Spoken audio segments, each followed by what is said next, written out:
Good evening, ladies and gentlemen. In today's top stories, petrol prices have dropped by 20% per litre. In the next top stories, Namibia has reported its first COVID-19 case. People are terrified by this news and they are concerned about their children's well-being. Let's take a look.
Tukufilapo omahoja twakwena fetapo unyunyosho welitengepo oshawana otanyengwa apapapo mboka honjapo apatwakakeka kombapo omawilanjila totolapo omikifsadishetipepapo omititadimiditetapo mepokesheteivakietokwatapo omtonjo kuinokuyonapo.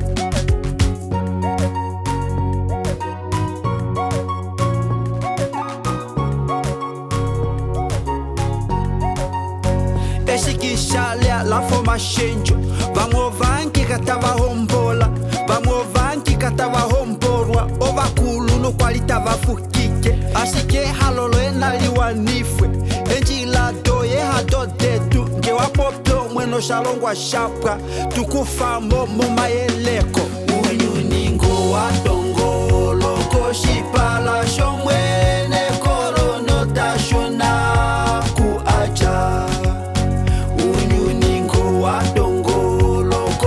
pala shomwene korono tashuna oku aja dombiline hafo ukolele no mwenyo oh hatuke umoneni na tango dombiline hafo ukolele no mwenyo oh hatuke umoneni na tango.